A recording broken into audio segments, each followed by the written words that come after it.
Boa noite a todos, agora estamos ao vivo, sejam todos muito bem-vindos à live da Orquestra Sinfônica Municipal de João Pessoa, da nossa série Amigos da Orquestra, na qual nós convidamos sempre um grande artista que tenha trabalhado com a nossa orquestra. Meu nome é Laércio Diniz, maestro e diretor artístico da Orquestra Sinfônica Municipal de João Pessoa, e essa noite, como convidado, um importantíssimo compositor brasileiro, que também é maestro e mora em São Paulo. Tem várias gravações das suas obras no Brasil e no exterior, e é um grande nome também na música de cinema. Trabalhou com grandes cineastas, compondo para importantes filmes e séries, foi parceiro de estrelas da música popular também. E no ano passado foi o nosso compositor residente da Orquestra Sinfônica Municipal de João Pessoa, onde em cada concerto tocamos obras dele, sendo que em várias delas ele mesmo regeu a orquestra, veio de São Paulo até João Pessoa para nos homenagear, para fazer esse trabalho, seu trabalho como maestro também. Seja muito bem-vindo, meu querido Alexandre Guerra. Tudo bem, Alexandre? Tudo bem, Laércio. É um prazer estar aqui. Boa noite a todos. Muito obrigado pelo convite. Estou muito feliz de rever meus amigos, que já estava com muita saudade.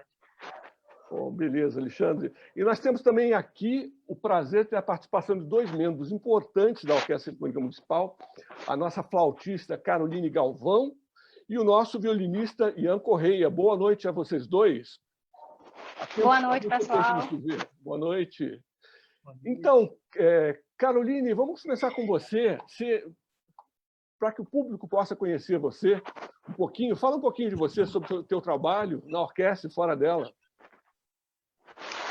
Bem, na orquestra, esse ano faz 10 anos que eu participo do corpo de músicos da Orquestra Sinfônica Municipal de João Pessoa e sou formada bacharela em música pela UFPB, né, que é a Universidade Federal aqui da Paraíba, aqui na cidade onde eu resido e sou natural aqui de João Pessoa.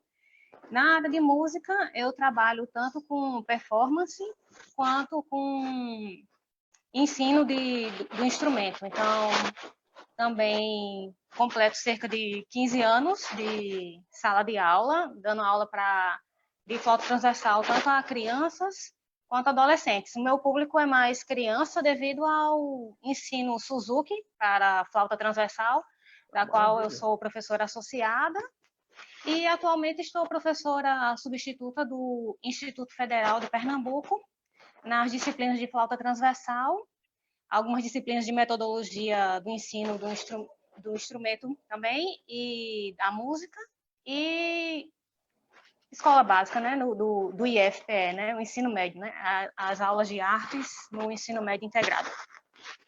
Muito bem. Ainda bem que tem a live para a gente saber disso tudo, né? Eu não sabia que você fazia tanta coisa. Parabéns. Ian, obrigada. Fala um pouquinho de você aí. Tudo bem? Boa noite. Boa noite, maestro. Boa noite, Bruna. Boa noite, Carol. Maestro Alexandre. Primeiro, agradeço também o convite por estar participando aqui dessa live, né? E nada melhor do que essa tecnologia para a gente trocar ideia e estar sempre se comunicando e vendo vídeos e acompanhando o que está acontecendo. Bom, eu também nasci aqui, sou paraibano, sou de João Pessoa. Ingressei no violino já com 5 aninhos, devido a meu pai ter uma família de músico, e meu professor desde sempre foi o Gerco. Tive aulas com a professora Renata Simões também. Tive paralelo assim entre infância. Gerco e Renata foram dois mestres para mim muito fortes. E já vinha de orquestra infantil também, com a professora Norma Romano, a mãe do nosso querido Paco. Já vinha de orquestra infantil, depois orquestra jovem. Dentro da orquestra jovem participei de convites pela Orquestra Sinfônica da Paraíba. E em 2009 entrei para a orquestra de câmara. Era orquestra de câmara ainda, não era OS. Era um grupo bem mais reduzido, repertório diferente. E era o Paco que fazia a regência, pelo menos quando eu peguei nessa temporada de 2009. E depois, com a nova administração da Orquestra Sinfônica Municipal da cidade. Aí foi quando eu conheci Laércio e foi paixão à primeira vista. Opa! Foi Mas bem legal. ó, o Ian ele é de uma família, como ele falou, passou um pouquinho despercebido, família de grandes músicos, né, na Paraíba. O pai dele, enfim, eu ouço ele toda vez que estou aí, né? Ele além de músico erudito, um excelente músico popular. O tio toca violino popular maravilhosamente bem também. Enfim, eu não sei dos outros da família, né? Mas é uma turma boa. Os dois estão. Só teu pai que está na orquestra do estado, né? Não. São os 4 que fazem função atualmente na Orquestra Sinfônica. Meu pai e o André, que tocam violino, e 2 violistas, que é o Luiz Carlos Júnior e o Luiz Carlos, que não é Júnior, que toca viola. Tá, São tinha 2 esquecido deles. Tá bom, violinos. então. Bravo. E aí queria também falar aqui da nossa, quem está fazendo a parte técnica para a gente, que é a nossa fagotista, a Bruna Heloísa do Bonfim. Sem ela não seria possível fazer essa live, uma grandiosíssima ajuda. Ela tem um link, Corona Bassum, está fazendo lives aí maravilhosas de fagote e está sendo conhecida no mundo todo por causa disso. Então, muito obrigado, Bruna. E agora nós vamos ao nosso convidado especial, Alexandre Guerra. Alexandre, como eu estava comentando com você, isso aqui é uma live de fofoca, no qual a gente quer saber da tua vida. Esse aqui é o negócio da live. Então, vamos começar do início. Como é que começou tudo aí com a música com você? Então, olha, eu sempre falo, o meu começo na música foi totalmente errático, assim, nada daquela coisa como o Ian, 5 anos ao violino. Esse é o caminho clássico, maravilhoso. Eu na verdade, olha, a história está engraçada. Eu vivia jogando bola na rua e voltava para casa e ficava brincando lá pelo chão da casa com os meus carrinhos e tal. E meu pai adorava ouvir jazz, né? Meu pai tinha um estúdio de gravação que ele trabalhava como publicitário, convidando maestros para fazer jingles, trilhas para publicidade. Então ele vivia e adorava música. Ele chegava em casa, colocava um copo de uísque ali, ligava o jazz dele e ficava ouvindo. E numa dessas eu vi ele levantando, ia lá e soprava a agulha e voltava. E eu vi que ele estava incomodado com alguma coisa do som dele ali. Mas ele voltou e me viu imitando o saxofone com a boca. Então tinha um ruído ali a mais. Era eu imitando, nem sabia o que era, eu tinha, sei lá, 9 anos. E aí ele falou, você sabe o que você está imitando? Eu falei, não, isso é um instrumento que o seu bisavô em Portugal tocava. Aliás, meu bisavô era vivo nessa época, tinha 100 anos. E tocava todos os instrumentos de palheta simples, tocava sax, todos os sax, clarinetes todos, requinta, clarone e tal. E aí, meu bisavô morreu logo depois, ele tentou até mandar os instrumentos para mim, mas não deu, ele tinha doado, e eu fiquei com essa coisa de saxofone na cabeça. E aí, quando eu tinha por ali uns 12, 13 anos, o saxofone virou moda, né? Que aí, não sei, deu uma enxurrada de saxofonista e tal, era legal, eu adolescente, falei, eu vou ficar bonito nessa fita se eu tocar esse saxofone. E aí, ingenuamente ali, né, para ficar bem na fita, comecei a tocar o saxofone, mas, cara, eu me apaixonei por música e, enfim, e aí foi a minha porta de entrada, um pouco tardia, né, para a música, mas, assim, também eu já entrei estudando todos os dias, sistematicamente, 2 horas e meia, eu tinha uma disciplina, né, e eu fui pulando de uma coisa para outra. Então, o saxofone que eu fui introduzido ao jazz e à música brasileira, eu comecei a escrever arranjo com, sei lá, com 16, 17 anos, comecei a compor logo depois. Mas você já tinha aula com alguém? Você já tinha aula com alguém? Eu fazia aula com o José Carlos Prandini, que o Prandini foi um grande, foi o dono da Escola Nova Música, né? E professor da Unicamp, um cara altamente capacitado, um cara superlativo, assim. E ele, então, enfim, me conduziu no saxofone, mas eu, em paralelo, estudei harmonia, estudei improvisação, estudei depois arranjo, comecei a compor, né? E tinha lá o meu octeto, eu experimentava as coisas, escrevia, tinham 3 sopros de banda e tal. E aí, bom, cara, eu acabei decidindo que eu ia fazer música mesmo e tal, um pouco com meu pai preocupado, minha mãe também e tal. E eu sei que, na verdade, eu tinha me decidido, meu pai me fez a minha cabeça para fazer publicidade. Não, é parecido, é meio artístico e tal. Aí eu fui num bar com meu pai, cara, no Pandora, um bar das antigas de São Paulo. E aí eu encontrei lá um amigão dele, que é o irmão do Boni, da Globo. E um cara que trabalhava com publicidade, era diretor de filme de publicidade. Ele perguntou para mim: aí, garoto, como é que tá com o saxofone e tal? Eu falei: tá bem e tal. O que você vai fazer de faculdade? Eu falei: publicidade. Ele falou: o quê? Não faça isso, publicidade, eu quero sair de publicidade, você quer entrar, não faça isso, você não é músico. Vai para a Berkeley, nos Estados Unidos, vai fazer música lá. Aí meu pai falou: Guga, pelo amor de Deus, não faz isso, já estava tudo resolvido. Mas aí, bicho, desresolveu tudo, né?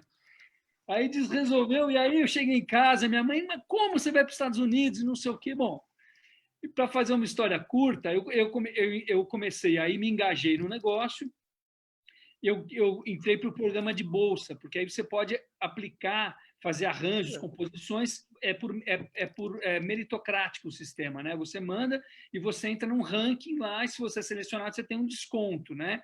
Que vai de, sei lá, de 10% a 100%. Eu consegui um desconto ali de, sei lá, 30% de bolsa, do fundo do que é. E é engraçado que os fundos têm nome, porque são as famílias que doam, não recusam. Olha, que fantástico! Do Duke Ellington, e honrosamente o Duke Ellington. E aí eu fui lá, e eu no começo estava em dúvida se eu fazia música para cinema, que eu já gostava muito, ou arranjo, né? Eu estava ali, mas aí estando lá, na primeira aula de música para cinema, de introdução, já acabou, né? Não tinha como, eu já fiquei apaixonado, já enlouquecido e tal. E eu, então, aí, de certa forma, a minha porta de entrada para música sinfônica, digamos assim, foi o cinema. Porque aí a gente teve que estudar, para você, o curso envolvia estudo de música, você tem que fazer o beabá lá, de estudar solfejo, harmonia tradicional, contraponto, fuga, harmonia, depois música contemporânea. Você tem que passar por todas as classes de composição, porque você tem que justamente ter um repertório estilístico abrangente. Então, você cumpre, na verdade, a maioria das cadeiras muito parecida com o curso de composição, só que aí com especificidades na parte de sincronismo, na parte de uso narrativo de música, né?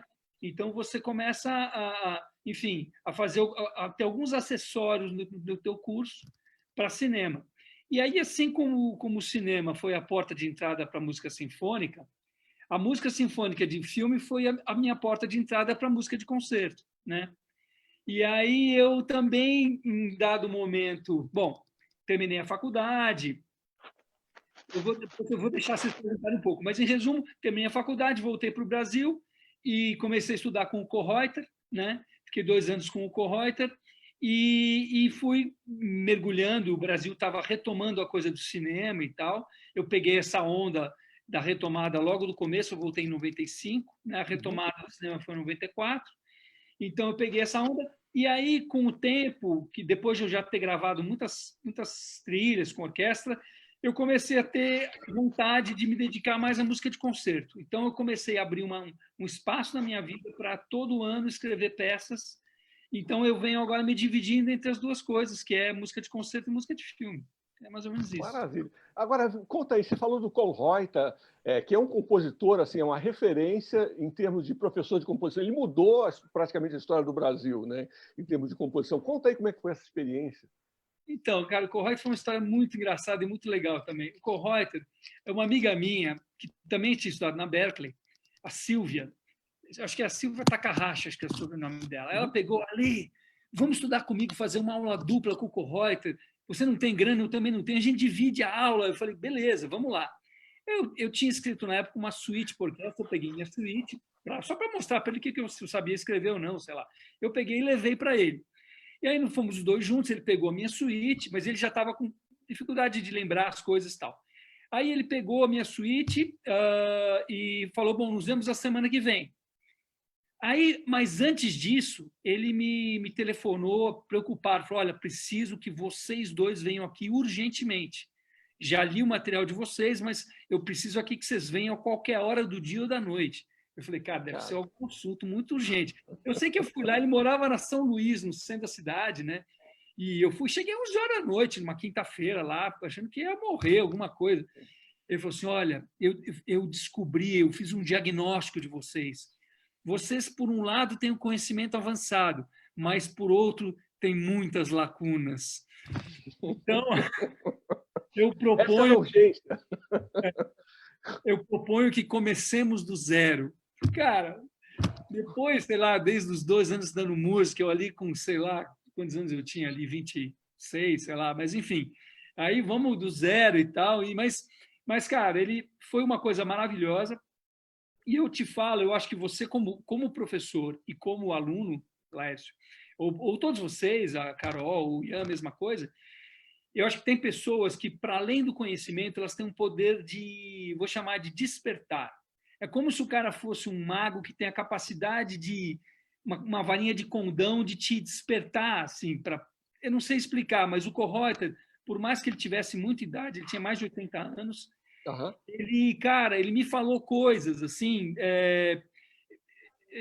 me ensinou técnica, com certeza, ele é um cara metódico, tinha todo o sistema dele, seguia os livros do Paul Hindemith. Tem só um detalhe que eu acho legal contar sobre ele, cara, olha que coisa linda que ele tinha. Quando ele foi me ensinar as regras de condução de vozes, né? Ele falou, você vai sentar aqui, eu vou ditar para você. E ele começou assim, conselho a um amigo. Então, assim, você escreve lá, conselho a um amigo. Ele ditou todas as regras como se fossem conselhos, sabe? Como se fossem coisas assim, não era uma imposição, uma regra de estilo, era um conselho de um amigo, assim, sabe? Então, ele foi ditando, eu escrevendo à mão, sabe? E ele ditando aquilo, né? E eu tenho isso até hoje. E, cara, então, o Kohreuter, ele era cheio dessa coisa que era, era um mestre mesmo, né?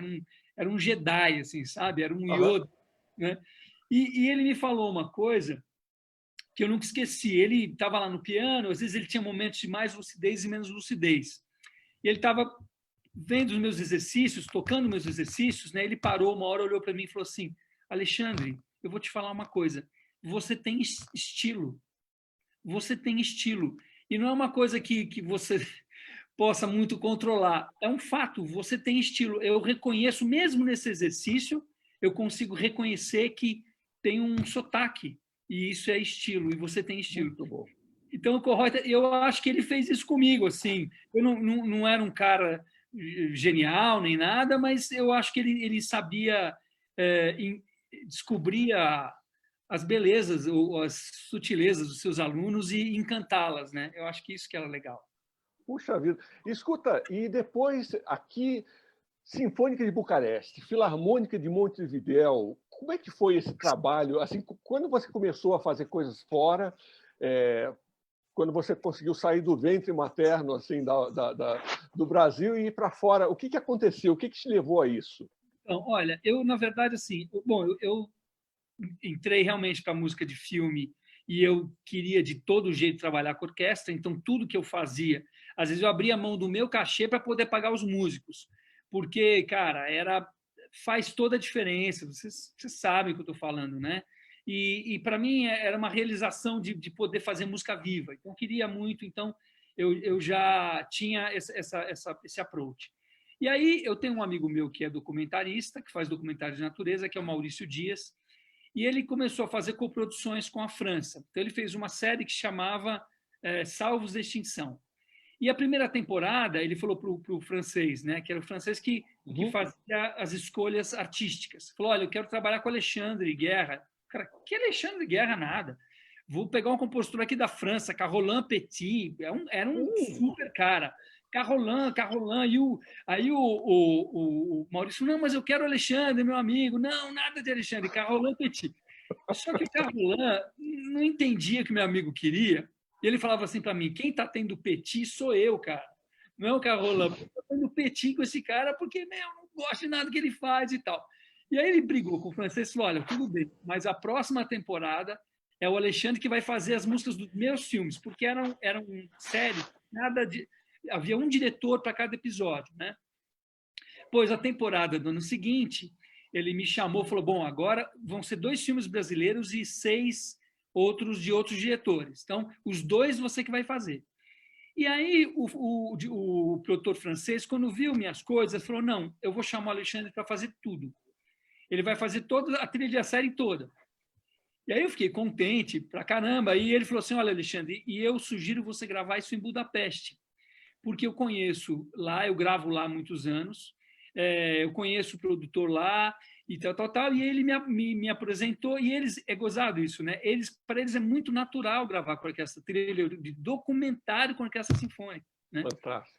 E aí, cara, eu peguei e eu lembro assim, né? Eu ficava escrevendo a música e de vez em quando entrava no site da orquestra só para dar uma espiada nos caras, assim, que nem aquele presente de Natal, sabe? Que você fica olhando na vitrine, assim, ah, você vai ser minha, sabe? Eu pensava, via aquela orquestra, que delícia, né? E aí fui escrevendo a música, e o francês me falou o seguinte, olha, não faça música regional. Você pode usar um instrumento típico do teu país, mas se você fizer uma música regional, o filme, a série adquire uma cara que parece que é um filme do Brasil para o Brasil. Eu preciso que seja um filme do Brasil para o mundo. Então você pode usar um birimbau, mas não faça uma afoxé, não faça uma levada, uma coisa que seja de samba com pandeiro. Use o pandeiro, mas como timbre, né? Mas aí o Maurício, não, cara, para os filmes brasileiros, pelo menos um baiãozinho nós vamos fazer, alguma coisinha. Aí eu fiz um baião sinfônico, que até a orquestra de uma pessoa tocou, que chama... como é que é? Não lembro agora. Enfim. Aí eu peguei e escrevi esse baião, e o francês veio para o Brasil. Eu fiquei meio sem graça, não queria mostrar para ele que ele tinha me pedido para não fazer isso. Mas quando eu mostrei o baião para ele, ele adorou. Ele falou, isso é maravilhoso, eu adorei, e não sei o que, não sei o que lá. Bom, aí eu falei, como era, eu fui a Budapeste a convite dele, a primeira peça que eu fui gravar foi O Diabo do Baião, né? Aí, todo contente, a orquestra lá, 70 e não sei quantos músicos, puta músicos e tal, né? Cara, quando os caras foram tocar o baião, foi um desastre, cara. Foi um desastre atômico. Cara, aí, cara, eu era um maestro americano, nessa época eu não regia ainda as minhas gravações. Uhum. Ah, você não estava regendo, não foi? Depois é que você foi reger. Eu tinha coragem, né? Tinha medo. Então, as primeiras vezes eu não regia. Aí eu era um maestro americano da orquestra. Cara, uma hora ele voltou descabelado. Falei assim, meu, pelo amor de Deus, vamos pôr a música. Depois a gente volta para essa, senão não vamos afundar esse navio. Porque, sabe o que acontece? Eu estava acostumado a trabalhar com um grupo de câmara.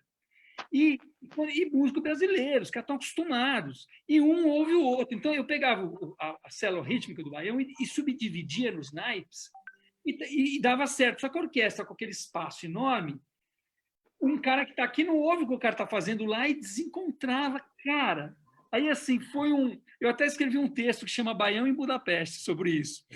Olha, foi uma luta o negócio. Eu sei que assim, mas aí foi engraçado que eu fiquei desesperado. Assim, eles pararam a música no meio e falaram, vamos para a próxima música. A próxima música, Léo, foi uma coisa absurda. Eles pegaram, assim, bom, vamos ler a música. A leitura, eu falei, tá pronta a música. A leitura deles. Eu acho que eles estavam com tanta raiva que eles não conseguiram tocar o baião, que a próxima música, que era na linguagem deles, cara, eles jantaram, passaram a carroça no negócio. E aí, aí assim, foi assim, aí depois das músicas seguintes, era assim, era uma leitura, um take, 2 takes no máximo, outra. A gente foi ganhando, né? E aí chegou a hora que eu falei que era de olhar o curisco no olho, né? Que é enfrentar o baião de novo. Aí, meu, foi uma luta ali de, sei lá, cara, de peixeira ali. Mas, cara, saiu um baião meio com molho de páprica, assim, sabe? Um baião de 2 com molho de páprica, mas, enfim, sobrevivemos. Ah, mas com uma super orquestra dessa, putz, é um impacto muito grande, né? Não, foi maravilhoso. Assim, aí depois virou uma coisa recorrente. Eu, depois da primeira gravação em Budapeste, que foi em 2011, eu acho, 10 ou 11, eu todo ano gravo lá pelo menos uma vez. Então, aqui, esse ano, eu talvez vou agendar a gravação, esse ano vai ter gravação lá, dia 15 de novembro, né? Estou em processo aí. Então, todo ano depois disso, eu gravei, né, lá. E aí, a partir de um determinado momento, eu comecei a escrever música de concerto, minhas peças, e eu levava para lá as trilhas que eu ia gravar e aproveitava e gravava alguma coisa do meu repertório de música própria. Então, eu comecei lá esse processo, né, de gravar, e coisas de música de câmara eu gravava no Brasil com os meus amigos, né? Que eu acho que até você, Lécio, eu acho que teve gravação que você chegou a participar. Foi, eu me lembro. A gente não se conhecia, eu só, enfim, o Luiz apresentou a todo mundo assim. Eu acho que eu fiz uma ou duas coisas. Agora, uma coisa que você me contou é sobre os estúdios de gravação de música de filme. Conta um pouquinho para a gente o que é essa monstruosidade lá, o tamanho do estúdio, como é que funciona? Cara, é um negócio muito louco, que é o seguinte. Bom, a Hungria, eles saíram do comunismo em 89, né? Então foi ontem, né? E toda a rádio e televisão pertencia ao Estado comunista. E então toda essa estrutura onde fica a orquestra é do Estado, que pertence a uma orquestra de rádio. Isso é uma coisa muito bonita, cara, que eu fui aprender lá.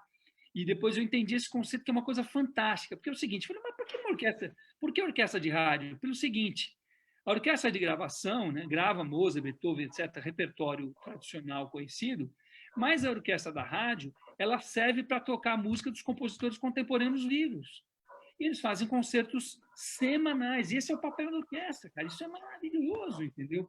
E essa orquestra opera e funciona até hoje, fazendo transmissões semanais de concertos que tem música de húngaro, de outros, enfim, e música da tradição dele, de Kodály, de Béla Bartók, etc., de Liszt, mas também de compositores vivos, né?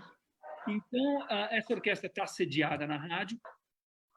Só que quando, então, eles se abriram para sair da cortina comunista, cara, o que se faz com tudo isso, né? Quer dizer, eles começaram a perceber que poderiam, um jeito de contribuir com os salários dos músicos seria que, aqui, como outros países, Praga fez isso, Bratislava fez isso, a Bulgária fez isso, em Sófia, suas orquestras passaram a atender o mercado de trilha. Então, eles fizeram isso, adaptaram o estúdio deles, começaram a gravar trilha, né?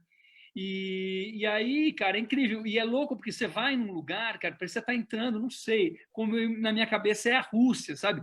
Tinha um relógio assim, no corredor que eu nunca esqueço, que o número era uma chapinha de metal que caía, assim, sabe? Então fazia um... assim, sabe? Virava um minuto, era um... e ecoava no corredor. Cara, é um negócio assim, tipo... de respeito, assim, sabe? O minuto ali é... Então, é um lugar que tem essa ainda tem aquele ar daquela decoração da época, né? Muito legal. Louco, muito legal. Ô, Carol, você está cheio de perguntas, né? Nós todos estamos. Você não quer perguntar alguma coisa para o Alexandre? Tá, ele, como compositor de música de filme, né, soundtracks, se tem alguma habilidade a mais ou diferente de um compositor de música de concerto? Então, olha, é diferente, sabe? A coisa principal é o seguinte: a música de concerto, ela está a serviço dela própria, né? Ela é uma música que tem que ser protagonista de si própria. Então, ela tem que ir no teatro, ela tem que ter um discurso que seja, inclusive, eloquente o suficiente para poder prender a atenção do espectador, para poder conduzir, né? E num filme, a música está a serviço da narrativa do filme, da história, do drama, né?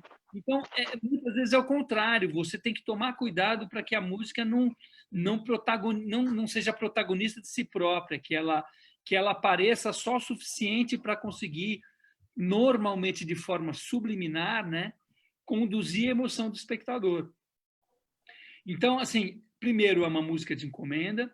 Segundo, você não tem, muitas vezes, a autonomia da escolha do estilo, isso está a cargo do diretor, né? Da visão dele, você está a serviço da visão do diretor, né? E eu acho que assim existe um aprendizado para o compositor que é da contação de história, né? De que forma eu manipulo a minha música para ela passar um tipo de sensação para o espectador, né? O entendimento de que forma quais são os timbres, quais são sei lá, as texturas, as melodias, as harmonias, e o que elas costumam ou podem sugestionar na percepção das pessoas, do público, né?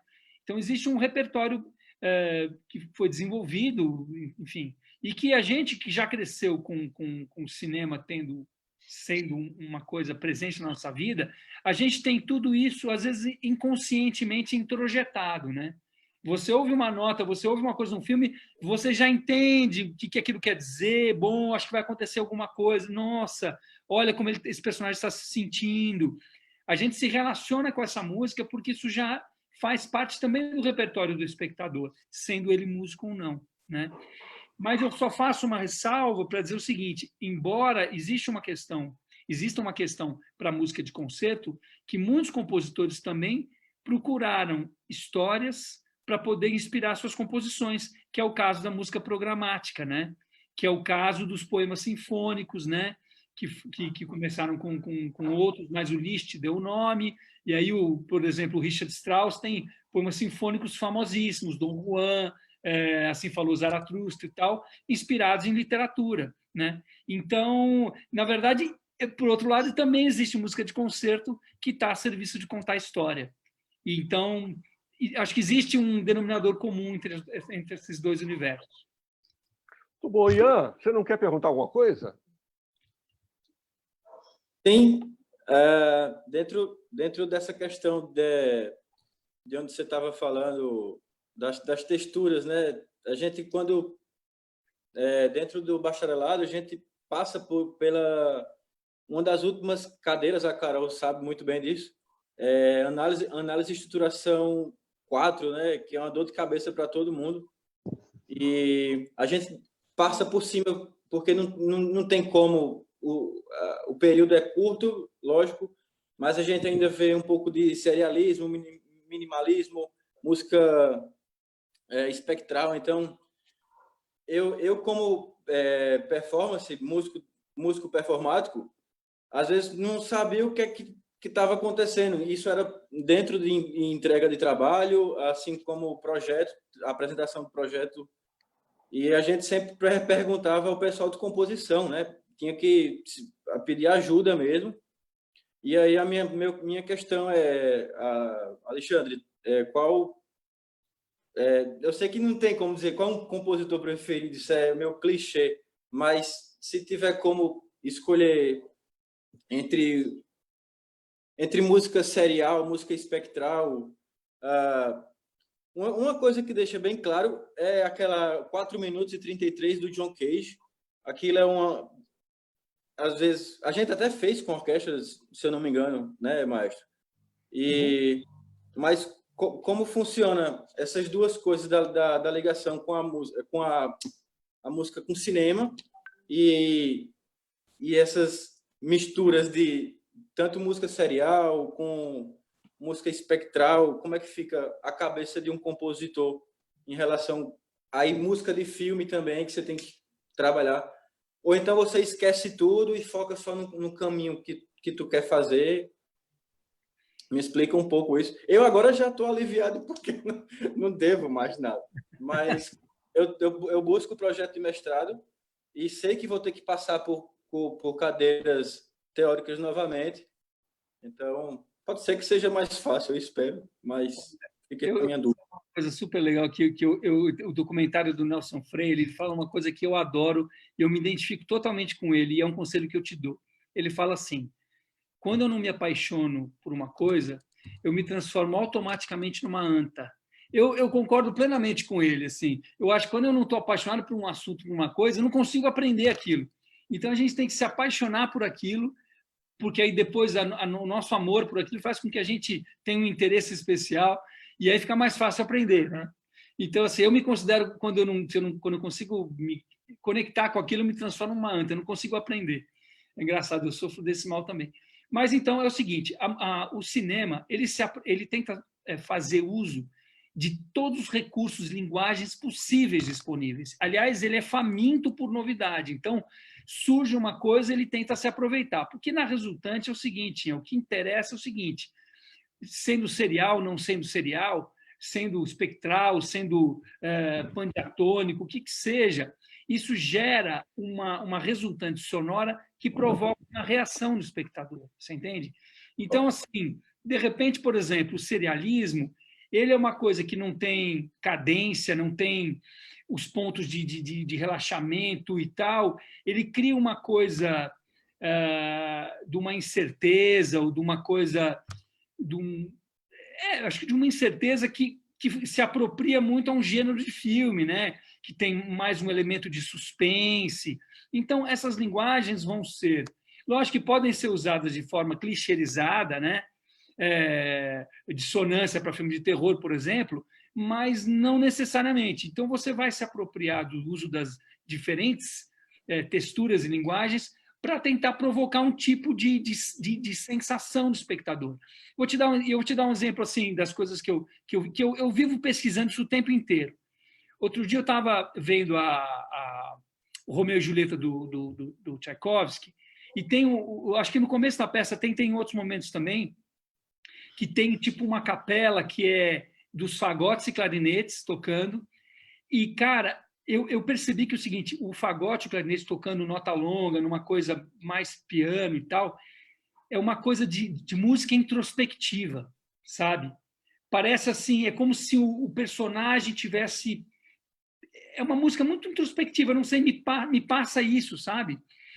Então, e aí você vai criando essas associações, né?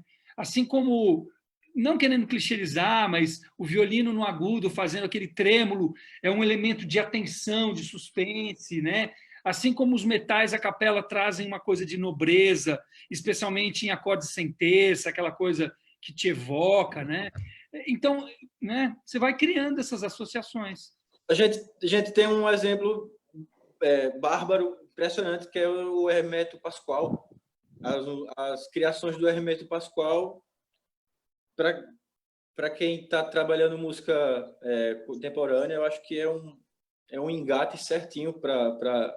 Ele pega ruídos, né? Ele pega som de rua, trânsito, zoada, o que eles puderem absorver e fazer com que aquele fragmento vire uma música.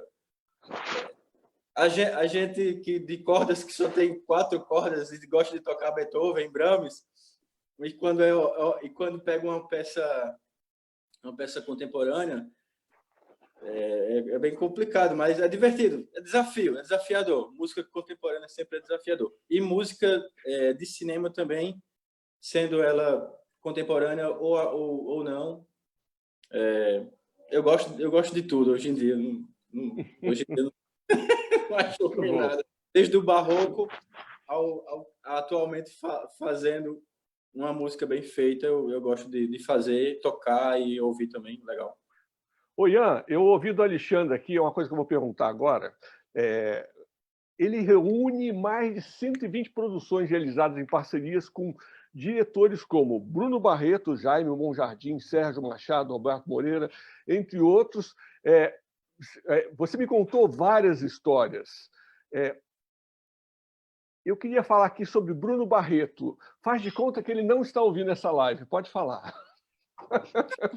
Então, olha, o Bruno Barreto... Você fez um trabalho grande com ele, né? Não foi um trabalho grandioso. Eu fiz um trabalho com ele que foi o meu penúltimo trabalho, antepenúltimo trabalho, foi recente, foi ano passado. E é uma série muito interessante, uma série da HBO, que o título em inglês é The American Guest, né? O Hóspede Americano. É uma série que conta a vinda do presidente americano Theodore Roosevelt para o Brasil, quando ele fez uma expedição com o Marechal Rondon, que na época era Coronel Rondon. Então, é uma história inacreditável, né? Porque os dois eram coronéis, né? Porque o Roosevelt também teve uma passagem pelo Exército e tal. Então, eles dividiram a liderança de uma expedição na qual o presidente praticamente ele quase morreu, ele pediu para ser deixado na mata uma hora e o filho dele estava com ele, não aceitou, mas tanto é que ele veio morrer 2 anos depois. Ele teve malária e tal, não foi um passeio pela floresta, foi realmente uma empreitada assim muito ousada. Então eu tive a sorte e a honra de fazer a trilha dessa série, né? O Bruno é um cara que ele não é um cara que tem tanta idade, mas ele começou muito cedo, né? Ele fez, sei lá, Dona Flor e seus dois maridos, eu acho que com 20 e poucos anos. Então, Nossa! ele é um cara muito experiente. E ele foi casado com a primeira esposa do Steven Spielberg, então ele morou nos Estados Unidos por mais de 20 anos e produziu e trabalhou nos Estados Unidos com... Cara, ele trabalhou com compositores como Georges Delerue, que é o compositor mais importante de filme da França. Trabalhou com Bruce Broughton, que é um cara desses caras top de Hollywood. Cara, trabalhou com o baterista do Police, Stuart Copeland. Trabalhou com Tom Jobim. Trabalhou com Dori Caymmi. Trabalhou com, cara, assim, Chico Buarque, entendeu? É complicado. Um cara que tem uma experiência muito grande. Eu aprendi muito com ele, sou muito grato. É um cara que tem uma forma, não sei, difícil, assim, né? Muito exigente, muito duro, etc. Mas é um cara que conhece muito do riscado, né? Com quem eu aprendi muito. Então, por exemplo, para contar um pouco da experiência com ele, ele tem uma coisa que é um pouco da old school, da escola antiga de cinema, mas que eu acho que é muito valoroso. Ele falou: Alexandre, antes de fazer qualquer música na cena, a gente precisa criar um tema que vai ser o tema da série. Então, eu fiz 7 temas do filme. A cada um dos temas eu fiz várias variações para ele poder perceber. Ele me pediu assim, ó, eu quero o tema só no piano primeiro, depois você pega esse tema e faz 2 ou 3 variações de orquestra dele, para eu poder ver qual que é a flexibilidade que esse tema pode ter. Eu quero ver ele no piano de qualquer forma, para ver ele de forma não colorida, né, de orquestra. Uhum. E aí eu fiz 7 temas, cada tema com versão de piano e mais 2, 3 versões de orquestra no teclado, né? E ele acabou escolhendo 2, que é uma coisa raríssima, ele falou que ele normalmente só escolhe 1. E aí, tendo escolhido esses temas, eu passei a fazer as variações desse tema conforme a necessidade em cada cena, né? E nós gravamos em Budapeste, com orquestra e coro. Foi isso, cara. Foi uma experiência incrível, assim. O cara é um monstro, é uma experiência que você teve que se superar, não é verdade? Para conseguir certas coisas, porque era muita pressão, enfim, era uma coisa grandiosa. Acho que existe uma questão que eu tentando interpretar, assim, o diretor, ele domina, por exemplo, fotografia. Um diretor domina, ele sabe, ele chega para o fotógrafo e fala, faz isso, essa lente, essa luz, essa abertura de lente, ele domina. A iluminação, mesma coisa. O ator, ele fala, eu quero que você interprete desse jeito. Todo o processo, figurino, ele consegue interferir de forma objetiva. A música, ele não consegue.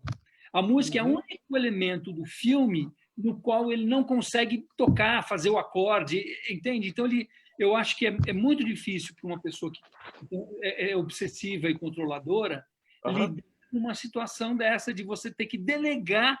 E agora, então, eu acho que essa especialmente a dificuldade com o Bruno, porque ele tem essa necessidade de controlar, porque ele sabe, talvez saiba muito bem o que ele quer, às vezes não, mas normalmente ele tem uma ideia, uma coisa que ele está buscando, né? E, ao mesmo tempo, não poder fazer com as próprias mãos, né? Embora Charlie Chaplin, embora não fosse músico profissional, compunha os temas dos seus filmes, que é muito interessante. Dias era pianista. E escuta, a tua filmografia, a gente está falando aqui de filmes grandiosos, como O Tempo e o Vento. Fala um pouquinho para a gente desse trabalho, principalmente com O Tempo e o Vento, que nós chegamos a fazer em João Pessoa também, uma parte do... Maravilhoso, né? O filme é maravilhoso e é um filme de referência aqui no Brasil. Sim, eu tive... Porque, assim, inclusive a questão da música sinfônica, no Brasil ela é muito rara, porque os filmes brasileiros, o gênero recorrente de filmes brasileiros, não seja um demérito, mas são de assuntos talvez mais citadinos, mais corriqueiros, em que a música não pode se impor de forma tão sinfônica. Você não tem muitos épicos no Brasil hoje sendo feitos, né?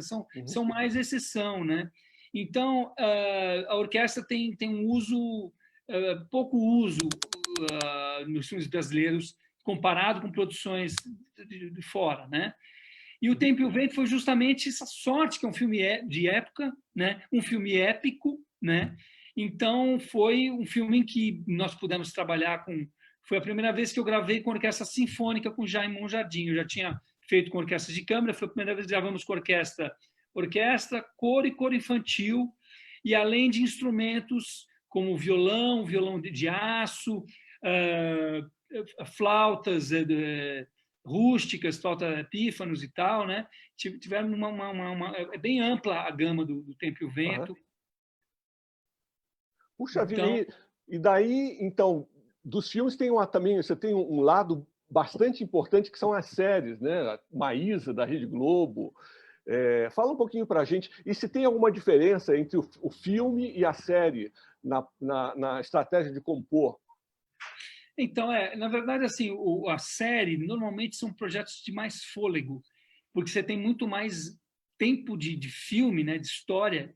Então, assim, lógico que cada série é de um jeito, cada coisa de um jeito. A série da HBO lá do Bruno, nós compusemos, sei lá, 80% do material e 20% foi reaproveitado, né? Porque a gente tinha uma limitação de tempo de criação e uma limitação de tempo de gravação de orquestra. Então, teve que reutilizar, digamos, 20%, 15%, pouco, né? Uhum. Tem séries que tem mais limitação, você reutiliza mais, né? Muitas vezes numa série, que não foi o caso do Bruno, eu acabei de fazer uma série, eu gravei no começo desse ano, aqui no Brasil, que eu até te convidei, mas você não podia, para tocar. Nós montamos uma orquestra de 18 cordas e piano, e eu gravei a trilha de uma série da Globo com a Sony, que é a primeira série da Globo com a Sony, toda gravada em inglês, né? Uhum. Que é O Anjo de Hamburgo. E essa série, eu produzi a música enquanto a série estava sendo rodada. Então, porque nós discutimos, isso é muito da forma do Jaime, aí ele vai adaptar as músicas, né, que eu compus para cenas, né? Lógico que eu crio variações disso, eu dou opções por exemplo, eu pego uma música de orquestra, ela tem uma música com orquestra e piano, eu tenho a versão só o piano, versão só orquestra, versões com o piano mais lento, eu dou várias variações dos vários temas para que o montador consiga, com a música já existente, não escrita para a cena, ele consiga adaptar o material.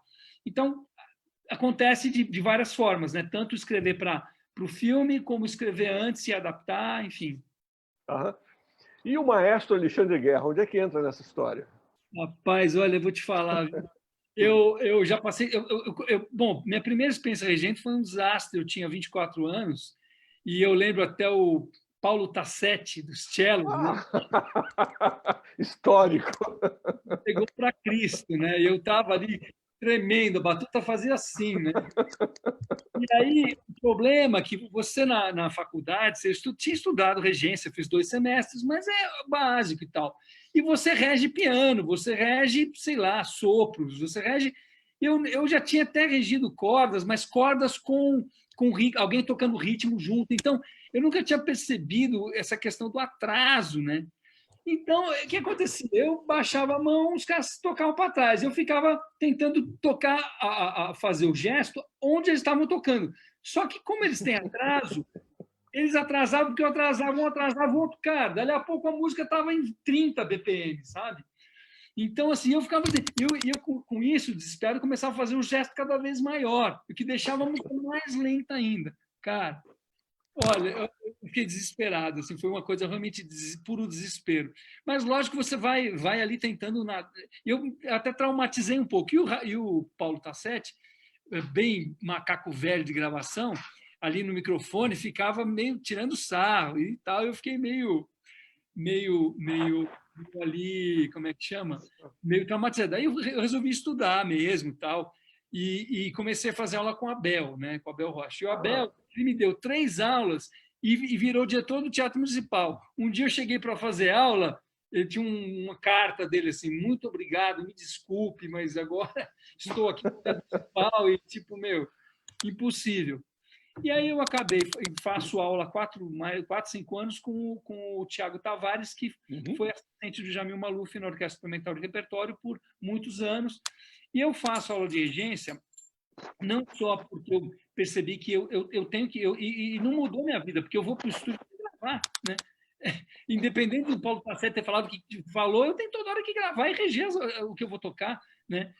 Eu conheço a música, então eu fui passando por várias experiências com dificuldade e fui melhorando, né? Então eu fui aprendendo, fazendo aula, e inclusive a própria Orquestra João Pessoa foi um presente para mim, porque normalmente eu chego na sessão de gravação com músicos ali para gravar e pronto, ali foi. E com o pessoal da orquestra, não, pude ensaiar, pude preparar, eu filmava depois o concerto, via que tinha problemas e melhorava, e foi ótimo para mim. E mas esse trabalho, enfim, a orquestra ter o próprio compositor regendo a sua música é impagável. E para o público, enfim, é muito legal. Enfim, você, com a sua música lá, arrasou em todos os concertos, foi realmente muito bom. E quanto à questão do Paulo Tassetti, deixa eu só explicar quem é. O primeiro violoncelo da Orquestra Sinfônica Municipal de São Paulo, é um cara histórico. Eu toquei no teatro muitos anos. Quando eu comecei a tocar, o Paulo já tocava lá. Ele é uma pessoa muito engraçada, mas ele podia destruir vários maestros, como fez.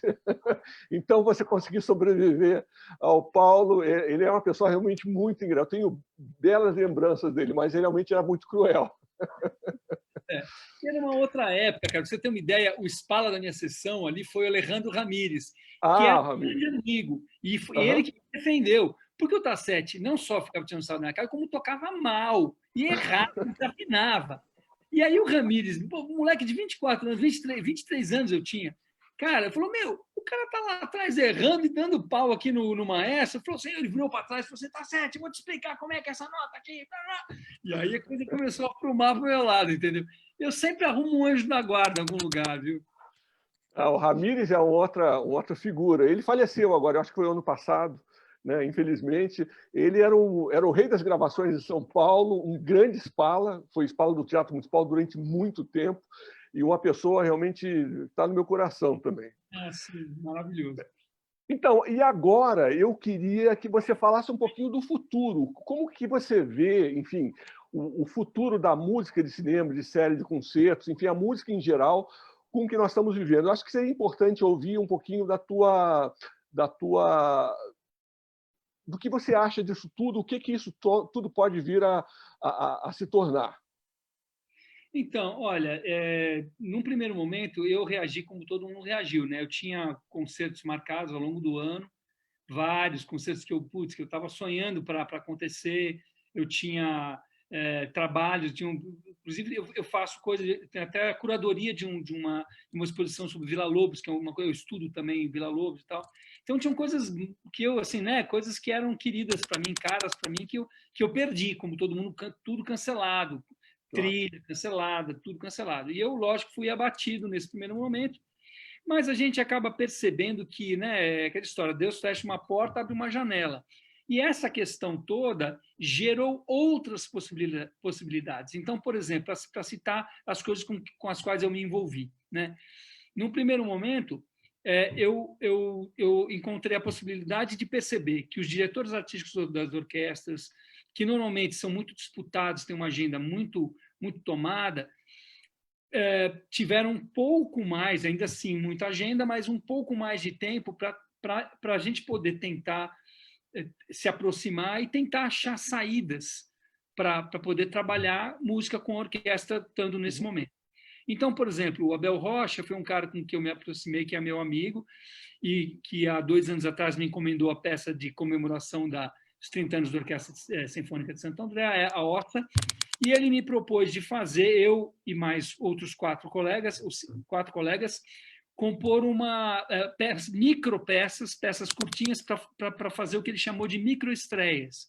Então, olha como surgem ideias criativas, né? Então, ele falou, olha, você pode escolher entre 4 a 6 músicos da orquestra, pode pegar uma tuba e um pícolo e um pandeiro e uma harpa, você pode fazer o que você quiser e compor uma música de, sei lá, entre 3 e 5 minutos, e ele encomendou a 5 compositores, né?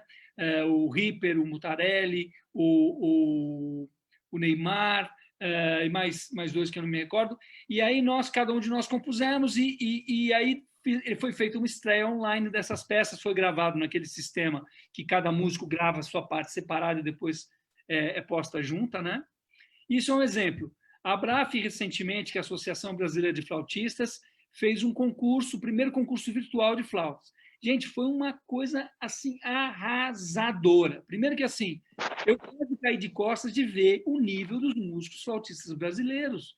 Eu fiquei tão orgulhoso, viu, Carol? Eu fiquei, assim, tão feliz, porque, como é bom a gente ver o nível. O menino, foram 2 ciclos, né? Um ciclo entre 18 e 22 anos e um ciclo para mais de 22 anos.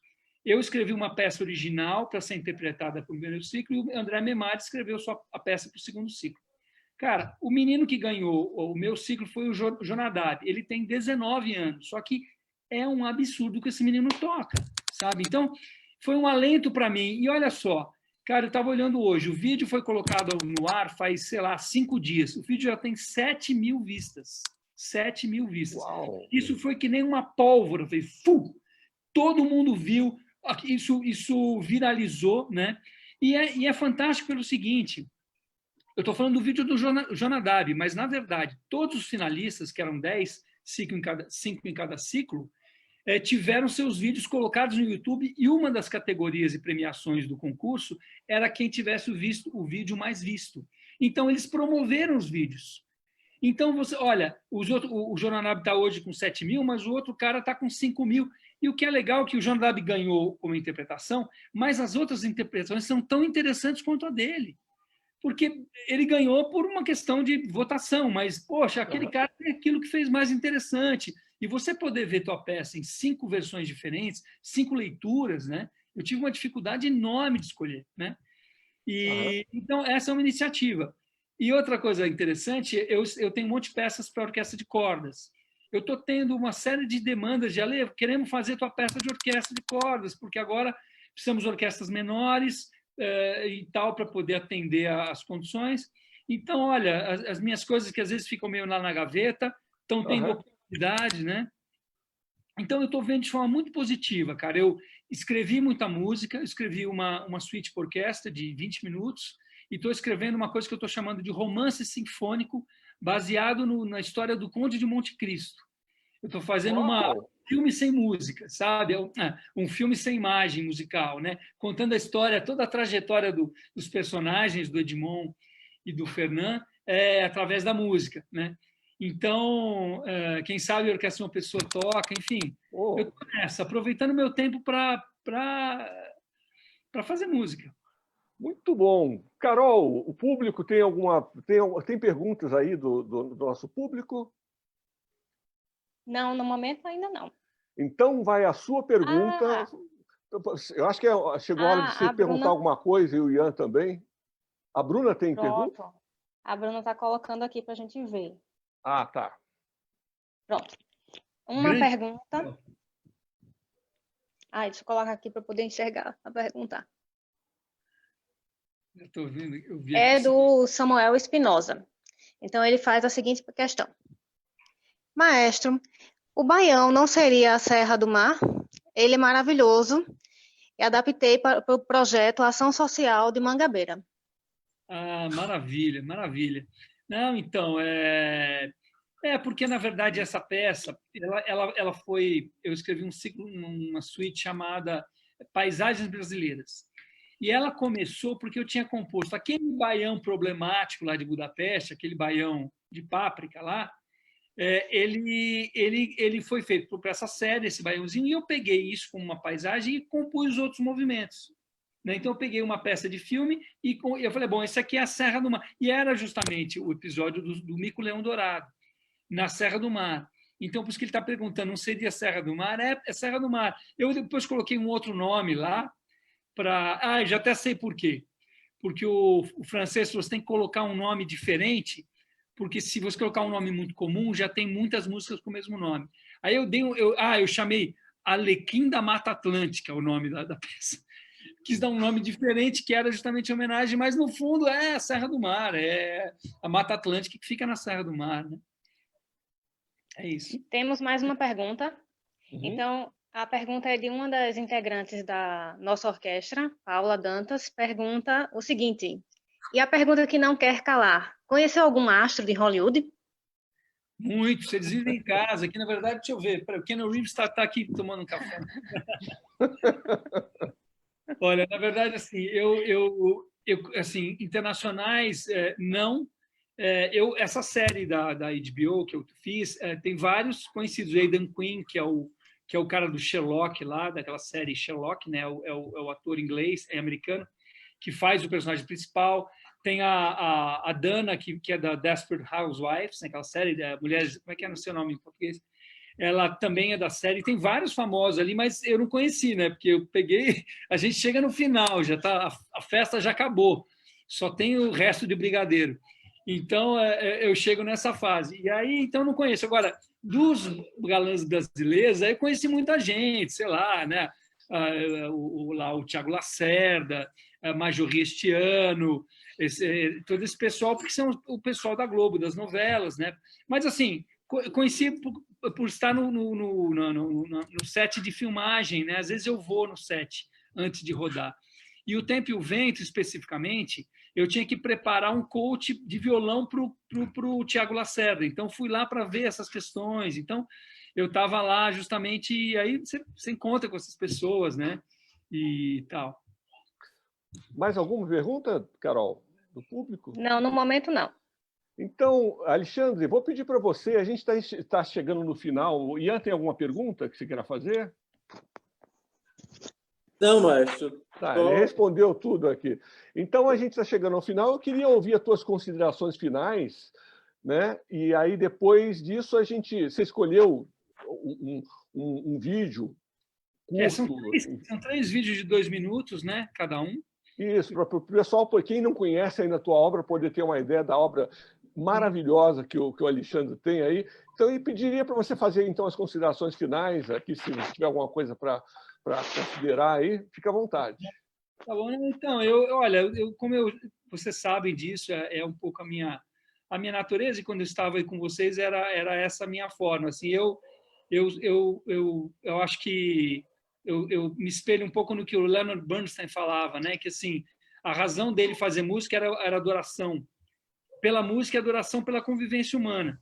Eu acho que, cara, começamos a nossa conversa aqui antes de abrir a live falando de a gente realizar na pandemia o quanto éramos felizes, não sabíamos, e muito em conta das minhas idas a João Pessoa no passado, estar com os músicos, né? E eu falo isso de coração. A Orquestra Municipal de João Pessoa tem uma questão que é um ambiente muito legal.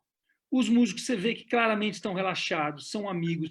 Orquestra é um lugar que, pelo convívio humano, pelas diferenças entre as pessoas, né, pode gerar rusgas, e panelinhas, mas a Orquestra de João Pessoa é muito privilegiada em ter um ambiente onde predomina a amizade, um clima bom, as pessoas tranquilas, sabe? Me receberam com generosidade, né? Então, assim, eu gostaria, eu sempre lembro disso com carinho, com gratidão, e falo isso para vocês para que vocês se lembrem disso, porque eu acho que o que vocês têm lá é algo realmente muito especial, sabe? O Laerson é um cara acessível, um maestro que não tem aquela coisa que às vezes o maestro tem uma certa... Às vezes uma mais dura, ou ele é um cara que conversa de forma direta com vocês, é um cara bacana, um cara legal, que faz e tem muita competência também, né? Então, e tira som da orquestra e exige, mas de uma forma cooperativa. Então, eu acho que isso não pode se esperar uma coisa melhor, né? Que é estar com pessoas legais, fazendo música que a gente adora, né? Então, eu só quero devolver a vocês a minha gratidão pela orquestra, gratidão ao Laércio, que me deu essa oportunidade, a todos vocês, Ian, Carol, que conheci bem, a Bruna, enfim, e todos os outros, a Caroline, o Rossi, enfim, tem tanta gente lá querida, Wagner, enfim, eu tenho ainda na minha memória o João do Boé, enfim, tem muita gente legal na orquestra, Fabiano da Trompa, enfim, o Wellington do Tripete, enfim, que eu guardo no meu coração e que espero ter essa oportunidade de voltar à orquestra, fazer mais música, porque para mim é um privilégio de verdade. certeza. Nós temos a agradecer. Foi um ano muito bacana, o ano passado, com você vindo a João Pessoa e a gente tocando a música, enfim, para muita gente diferente, para quem não conhecia a música de cinema, né, com orquestra sinfônica, e também o material que você trouxe, que não era música de cinema, música erudita, enfim, foi uma delícia fazer, e disso eu agradeço bastante. Quero agradecer, então, aqui também a Carol e Ian pela presença, a Bruna pela parte técnica, e o nosso convidado, né, mais uma vez, muito obrigado pela presença, pela live, pelas histórias maravilhosas. Eu tive o prazer de conversar com ele, teve vários almoços e jantares, e foi realmente uma delícia. Muito obrigado, Alexandre. A gente fica agora, então, com o nosso vídeo, né, o vídeo que ele escolheu, que você vai colocar agora, então. Um grande abraço a todos. Acaba um, eu pulo para o outro. Pode ser assim? A gente vai... Pode ser. Então, tá bom. Então, vamos lá. Só para falar rapidamente, vou começar com um vídeo do primeiro concerto, que a gente fez músicas de filmes de documentários de natureza. Então, eu vou tocar uma música, O Encontro do Azul Marinho, com as imagens desse documentário. E depois nós vamos tocar peças do último concerto. Então, o primeiro do último foi O Tempo e o Vento. Então, dois trechinhos do filme. Fala, Ian. Então, vou me despedir também, né? Obrigado pelo convite, maestro Laércio. Obrigado, Alexandre, professor Alexandre, pelas considerações. E a Bruna também, que está na parte técnica. Carolzinha, saudade também de ouvir sua flauta. Acho que a gente não vê a hora de ter uma volta segura, né? E a gente, como você falou, o ambiente onde a gente trabalha é um pouco diferenciado. A gente tem amizade forte ali. O Laércio sempre está braço na frente, né, da gente, melhorando tudo, artisticamente falando e pessoalmente falando também. Digo isso por experiência própria. Agradeço demais vocês. Boa noite e vamos aproveitar esses vídeos. Vamos matar saudade de ver os nossos momentos do ano passado muito legais. Então, vamos lá. Vou lá. Bora.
agradecemos então a todos pela audiência. Até a próxima live. E, Alexandre, mais uma vez, muito obrigado. Obrigado a você. Parabéns. Foi um prazer. Saudades de todos. Beijão.